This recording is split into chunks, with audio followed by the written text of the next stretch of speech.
Nkosi yami yamnandi indaba lapha ya abahlabeleli baseweseli Nkosi yami umsakazi Nanda 88.4 FM singena kuleli hora ke last khona Asilungiseni sithi sikhuthaza ukuhamba ezimisweni zikaMveli Nqangi ukuzazi nokuzithanda kanti ke abahlabeleli bakudumise Nkosi okuningi ke sizobe sisikuzwa ngale kwalesi ayiso nje ngizocela usilalelisise and ke asivula inhliziyo zethu vula ingqondo zethu konke sikhuluma la senzela wena umuntu omnyama ukuthi uzazi uzithande ukwazi ukuzichaza kwa wena noma ngabe ingayiphindlela right lalela lana ke. The following program contains mature subject matter, coarse language, and discussions of religious beliefs, ways of life, and those of sexually suggestive nature. These may seem offensive to sensitive listeners, and parental discretion is strongly advised. Yeah, angiyazi ke le esifuna ukwenza ngalendlela yenza ngayo but ke angikubingelele mzukwa sengikwamukele emsakazweni Nanda 88.4 FM. Today's best radio. Simingelele abaleleli benanda FM ikuseni simbonga umdalo wezulu. Simbonge umdalo wezulu nomhlaba osiphe ukuzithanda kusithemba ungaziqhathi ungaqoloti ungamphezulu ngamagquma sizenza abantu abangcono kepha asinikeze ukubekezelela uthando okuvusa imizwa emiqondo nemphefumulo yabantu. Umuntu onormal ophilayo ibrain usuyihlanganisa yonke ino 4 billion units, in other words ama gigabytes 4 billion. Kodwa kubuhlungu okudabukisayo nokwenza ukuthi umphefumulo wami ucwile emanzini. Ukuthi umuntu South Africa ufa esebenzisa only 4 units of 4 billion. Kushuthi khona nje u3.994 billion ozofa njengazange usebenzise, which is a travesty of justice musubheka. But yonke lento yenziwa yini i-cultural imperialism.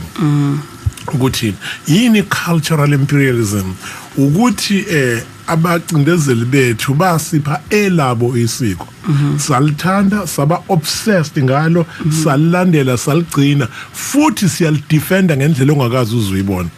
It's so interesting to listen to an average Christian methethe uya debate noma methi uya resena uthi we defendele cultural imperialism akulona isiko lakhe lela lidefendayo. Ake ngiphinde futhi I still have to come across a Christian a defender isiko lakhe. Ndlebakazi ake ngiphinde futhi it's rare ngiyafisa ukuthola umKristu a defender isiko lakhe. Yeah, Suthu. Okay. Madunyisa umdalo wezulu nomhlaba. Suthu. Ngoba every time Ndlebakazi i-frustration yami iba lapho. Ngikhumbula Ndlebakazi sinawe silapha ku Articulate Africa. Ngangideliver ispeech khona ngase ku-audience wami kwagcwala kakhulu abantu abasebasha. Of course ke nabantu abadala at the back, but ngakhubeka imphefumulo intshe engibuza yona. Ngangithi bazongibuza African questions that relate to their existence, imvelaphi nenzalwapi yabo, bese bebuza izinto mhlamba bangazazi bafuna ukuzazi. Kodwa immediately ingane ziqala ukubuza zayibuza ngecultural imperialism, zibuza ngeculture yase France, iculture yase England, iculture yase German, iculture yase Arab Peninsula. Bona bazi Ndlovukazi kufanele sebekafule nganazazi. Kepha ke namhlanje sikhuluma ngani, why should Christian holidays why should Christian holidays be removed from the calendar? Ndlovukazi awususwa. Okay, azosusuma. Fana susu uhulumeni ehlangene nama religious communities. Okay. Yeah. Khona inhlansi incane nje lokho ngenzeka. Of course angithi it damage ecaused cultural imperialism izokwenza ukuthi abantu babe ne psychopathology. Yabo. But khona idlanzana labantu ezolimala ngempela ngoba bona bayathanda ukudumisa umdali, bayazi ngemvelaphi kamdali wabo, bayazi ngemvelaphi yabo. So ileyo group encane mhlambe eSouth Africa yonke ekhonzisa only 20% ezoba frustrated ngempela. Ndlovukazi ukuthanda nokuthi uzube obsessed ngendoda ekhuluphela efaka intshebe emhlophe ehla ngoshemula eletha izipho kukhombisa ukungaphili kahle ekhaya sithi mental health ilento esithi psychopathology. About my holiday, they induce a psychopathology, which causes a problem to those who love God. Ndlovukazi na indoda emlungu enentshebe ehamba ngeslay pop igibela kushemula iphethe isoko silinezipho yaba khona nje le ndoda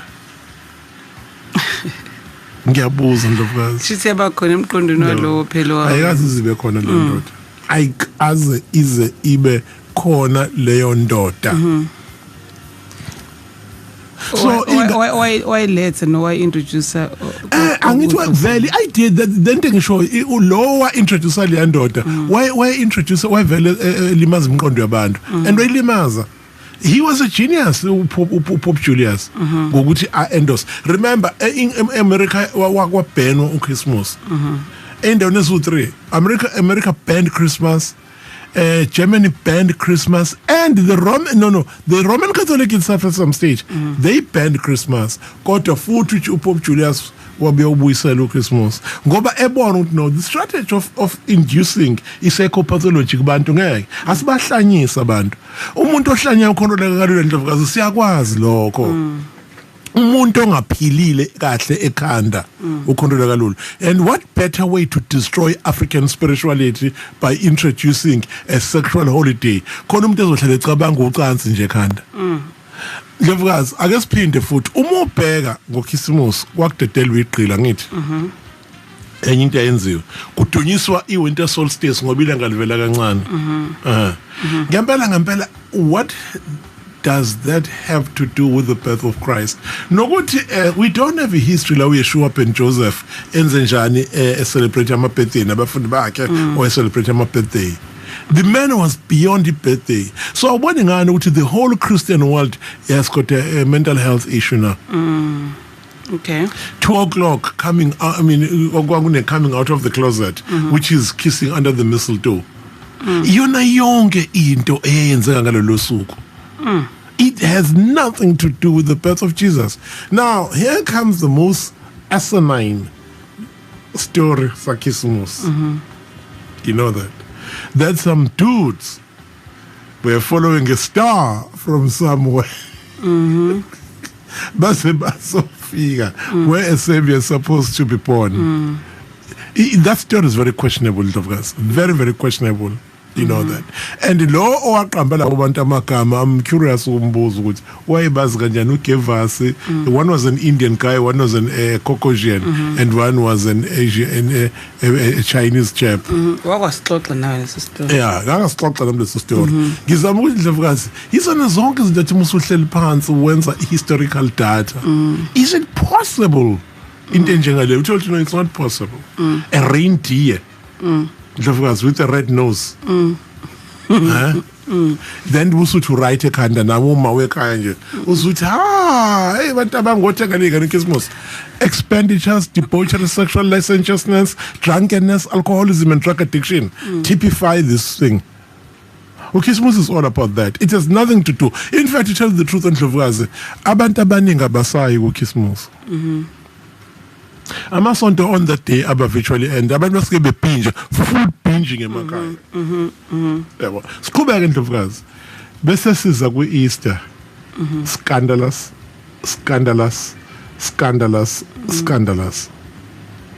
Ama-Easter Ndlovukazi scandalous ngitheni scandalous. Ama-Easter angithi Ndlovukazi kwakuthathwa ingane ezincane zamantombazane eseyintombi zipendwe ngopendo umzimba wonke bese zinikezwa ubasket bamaqanda zijakho zongena ehlathini bese kudedelwa amasosha ayilekelela kuzona. Celebrating the goddess story is sexual fertility holiday. Then bese kuthi in the Greco-Roman Empire bapenda ama-Easter egg abebuvu khona ezofana namasende kaSathane. So now a Christian bese ba obsessed as athenga ingane zakhe ama-Easter eggs. So you are playing with the testicles of the devil. That is the problem, Ndlovukazi. Look, Ndlovukazi, sesake sachaza ngizama ukukhombisa mental health mina la ngiqane khona ukuthi these holidays vele they were purposely invented to induce a psychopathology, which is nothing else a mental health issue. Ukubelieve entweni engazange ziyenzeke, that's a serious mental health issue. It's a serious mental health issue. Valentine, there was a dude called Valentine, or a story that never existed, a story that never happened. Even the Roman Encyclopedia, volume 14, Pope Celsius, we had to invent a bogus holiday in order to stop the sketch of Lupekal. Amanga. See, Pope Celsius, it's written there, Roman Encyclopedia. Then when I go obsessed with in how about mental health issue there? Then comes the drama of all dramas. Now, this one against the Vukazi takes the cake. Pesach. The celebration of the Jewish liberation from the oppression in Kemet. It's a celebration of a Jewish. It's a liberation. It's a political holiday. It has a significance. Judah. Ati mesixoxela ayisuka Israel ecindezelwe. Of course, sesine evidence yacindezelwa ngabantu abamnyama. Should probably uma bacindezelwa babesebecindezelwa by white pharaohs. Ngoba ngaleyo period sine evidence ukuthi kwasekuphethe white pharaohs ayebeke ubani ayebeke lo mfanyana omncane the murderer uking Alexander the murderer. Then should ba oppress ama Roma. Then base behamba ke baphela kwa Israel. Now, Ndlovukazi, honestly speaking, you celebrate Pesach. Ngokuba desperate usuzoninda crucifixion in leso space. The word Pesach, of course, is a liberation day. It's a freedom day for the Jews. The Jews were liberated from the oppression by the sort of Greco-Roman oppressors. But there were no black people who were oppressing Jews at that time.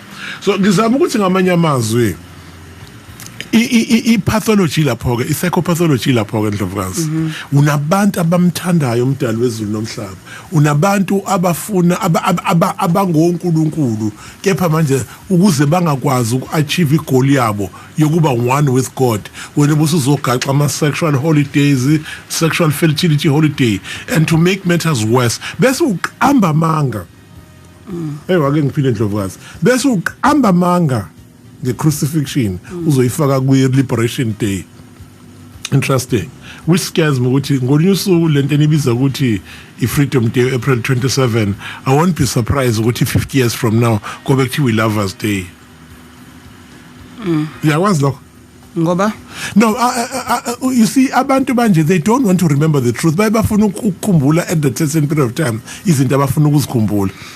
Alright, sizobuya la nginembuzo ke ngicabanga ukuthi nawe mlaleli una imbuzo ethizeni oruzo edala emangabe sibuya ngale ku half past but siya kwi sports njengamanje noNtobeko ungadeduke eduze nomsakazo wakho hlala nje ukuze sikwazi ukubuya sonke senze lokhu okuthiwa ukuxoxa nokubonisana. Come, let's reason together. Asilungiseni akwenzeke kanjani?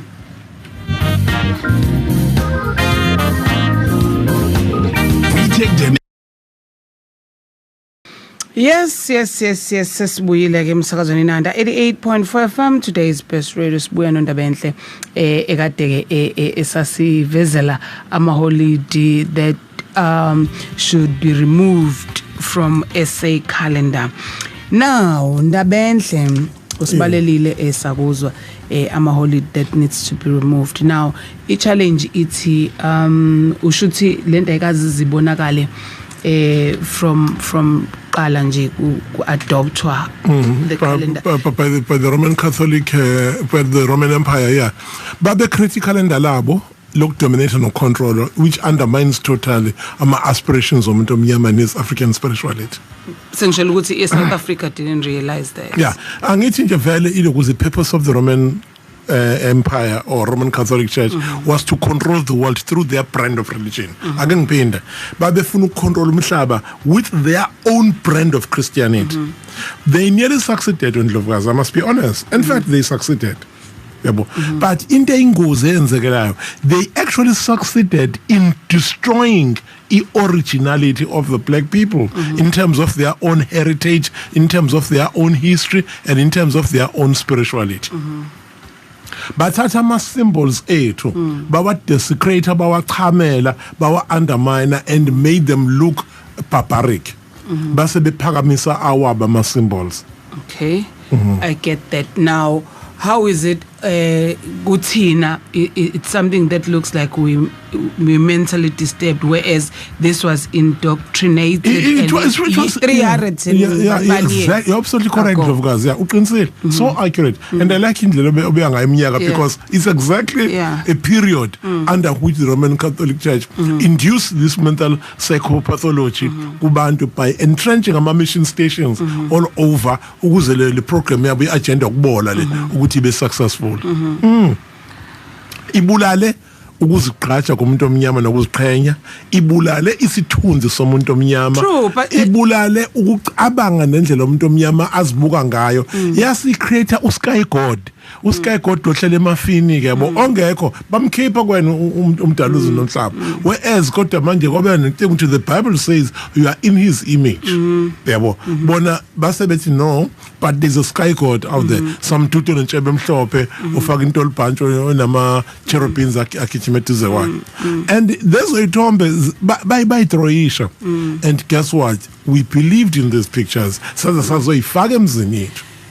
That's true. Ngizama ukulanda le part it's in like it's in a way it's psychologically like we like abantu abangathi ingoda so ngibuza leyo part ukuthi believe entweni engekho Ndlovukazi uma believe entweni engaza engekho phela it was indoctrinated. Yes, ngiyavuma, and for years but angithi mina inhloso yami ukuvusa onembeza babantu ukuthi ayikho lento kugula ngengqondo ukukholelwa ukuthi khona indoda efaka isudu ebovu egijima ngoshemu lizofaka ama president emzini yabantu. All right, mhlamba ngikunikeza ithuba ngithi ku 0861462632 noma ke ku 0817726238 inamba le enyokushaya 0861462632 inamba ukuthi ushayele sikwazi ukuthi sibuze imibuzo noma si-add bese kuzotheka WhatsApp 0817262368 ithuba leli lokuthi sikhulume. Now into ke ngiye ngithi ngiyafisa ukuthi mhlawumbe sikhuluma njalo si-lead thina like thenini how on earth just khuluma nje singenza kanjani ukuthi lento ena izikwazi ukuthi ishintsheke or understandwe nabanye. Ngicela ukuthatha Asilungiseni, sawubona. Yebo sanibona manjani? Thola. Yebo siyaphila, ukhuluma noSangwe Ndangila enami. Yazi na ubaba Myeza uyangidida. Nani nje kulelo hlelelweni ngiyangidida. Yazi khona elinye ilanga la nani khuluma la ngithi na ubaba uMbhele wayethi nje umuntu okuthiwa uJesu nje into engakazi bekhona, into njena engekho nje inganekwane le. Ngelinye ilanga niyavuma ukuthi kwaba khona nithi kwakuYeshuwa. Njengamanje ubaba uMyeza ukhuluma ngokuthi into ekuthiwa yi-sky god, into nje eyinganekwane, into engekho. Uyabona mina angilona iNazareth, kodwa ezinye izinto amaNazareth ayayikhuluma ngikholele kuzona. Yabo ubaba umprofeti uIsaiah Thembe ukuthiwa amaNazareth ukuthiwa wesa ezulwini weza la emhlabeni, and futhi uyavuma ukuthi inkosi uJesu Kristu iyayikhona. Yabo manje ke mina ke ngiyasida ke ngoba ngelilanga ngiyakhuluma ngiyakuvuma lokho, ngelilanga ngiyakuthika lokho. Kodwa ke ngifuna ukuze ngibuyele kulento yade ikhulunywa ubaba uMyeza uma ekhuluma ngamasiko abantu abamnyama okuthiwa abulawa iChristian.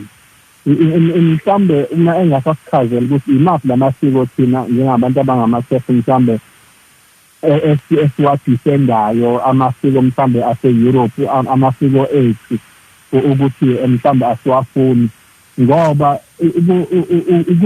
kunezinto thina njengamaKrestu esizivumayo ukuthi ukubhinga nje ubhinge nje ugqoke imvunulo akulona iphutha. Yabo kodwa manje uba Myeza ukhuluma ukuthi sivikela amasiko ase-Europe mhlawumbe engingase sichazele ukuthi yimaphi lamasiko athi siyawavikela mhlawumbe amasiko ethu asiwafuni. Ngisacela ukubuza kuqala before Van. Sangweni ngithi mina ngicabanga ukuthi uNdabenhle ulalelile ekuqaleni eqala. Yebo ngathi ngilalele ngithi angithi besikhuluma ngama holiday athi uNdabenhle adinga ukuthi a remove from i-calendar wase yawachaza wathi uKhisimusi. Ngithi mina sikhulume ngama holiday uNdabenhle uthi kunama holiday ekudinga ukuthi asuswe kwi South African calendar njenga uKhisimusi, uEaster no Valentine. In fact akulona holiday uValentine yiloko besikhuluma ngako namhlanje. So ngithanda ukudideka ke mina umusu ubuza ngamasiko nani. Ya phela uwafakile nawo amasiko angicabangi nama holiday kodwa ngicabanga ukuthi kukhona ama holiday ahlanganisa umhlaba wonke. Ngicabanga ukuthi iSouth Africa isuke ifuna ukuhambisana nomhlaba nje wonke ukuthi umhlaba wonke mhlawumbe uyaligubha leli holiday. Kodwa angithi ukuthi ngicabana nawo. Hayi ngiyakuzwa ke mina wena ukuphawula kwakho. Kodwa into engiyishoyo Mapule ukuthi ngelinye ilanga ngiyavuma ukuthi uJesu wayekho. Ngelinye ilanga nithi kwakuyinganekwane ngangilalela impela ngihamba ngemoto. Kuba ngumbhele edele inganekwane le ayikho lento. Ngelinye ilanga ngiyavuma nithi cha uJesu wakwakuYeshua. Ngelinye ilanga ngiyafika isabe saxoxa emotweni sathi laba abantu bayasibhida ngempela. Lenkulumo abayikhuluma ngiyabonga ngene emsazweni. All right webaba Sangweni. Ngiyacabanga ukuthi ubaba Sangweni uvuma sikhuluma ngoba sikhuluma ngama holiday. Lokunye ngifuna ungena kona kakhulu wamanje ufanele siqale phansi sichaze even na last week bekusakhulunywa into eyodwa le kade futhi sasikhuluma eyokudideka ke ilesi idinga ke manje ukuthi kubonane ke face to gaqa mhlambe ilandwe kahle abo umuntu alandelelwa abuza imibuzo ngicabanga umuntu kuze ezwe kahle fanele ubuze yena imibuzo i-understanding yakhe. So ngiyacabanga ukuthi nabo Sangweni bekhuluma ngale yama holiday nje owafakile uthi yena awakhe la kuvume moto wena fanele remove mhlawumbe uphendula lento edithi iSouth Africa ifuna nayo kuba relevant ibe ukuthi ihambisane nomhlaba wonke. That's why the argument is ubani South Africa bafuna lokho. Asilungiseni sawubona. Yebo sawubona. Ukuthola. Ya Mapule. Ubani? Mina bengithanda ukukhomphesa ukuthi kuliqiniso ngempela ukuthi awa remove ngoba kusastili kusabulala ingqondo zomuntu omnyama futhi ingqondo nazo zonke lezi zinto njengalokho birthday njoba eyichaza birthday lento ngiyithole mva phela ukuthi ngempela awuzange uzidala yengani ne-birthday yakho ungayodumisa leyo wakudalayo still kusabulala ingqondo isabulala inkolo isabulala ukuthi siqhamuka ngoba nilokhu kuqhubekile ngiyabona. Thank you so much. Your contribution is valued. Ngicela nomunye emeshaya ngoba asikhulumeni sesizama ngako konke manje ukuthi sibuyise udaba masikhuluma ngale topic. Let's talk about this topic. Your contribution, your question, your input is very important. Asilungiseni sawubona. Yebo sibona njani? Thola siphileni. Hayi saphila ngathi. Ngizwa ubaba Myeza uchaza iPashiach ukuthi it was a liberation struggle for the Jews. Ngithanda ukudideka la kodwa ke nami ngike ngathi kuyi-refresher lento ngasho ukuthi engathi le ndaba yokuphuma kwamaJuda e-Egypt eya ezweni lesesenziso engazi ukuthi iyimix into engazange ibe khona ngoba kuthiwa akutholakali ubufakazi khona i-article ebeziyifuthi. Manje bese ngiyabuza ukuthi ke it was a liberation struggle for the Jews kanjani ngoba amaJuda engazi ukuthi awazange agcilwa 400 years lapha e-Egypt. Abantu ababekhona lapha labethiwa ama-free people labethiwa ama-Hyksos. So ngifuna ukwazi ukuthi ke i-liberation struggle for the Jews kanjani. Okay bese ngicela ukubuza umbuzo wesibili bengicela ukuthi angichazele babhela ukuthi ngingayithola phi incwadi ekhuluma nge-African spirituality ukuthi ngifunde ukuthi abantu babezidumisa kanjani uNgqenqangi bengakafiki abelungu. Ngiyabonga ngizolalela emsakazweni. Kancane baba.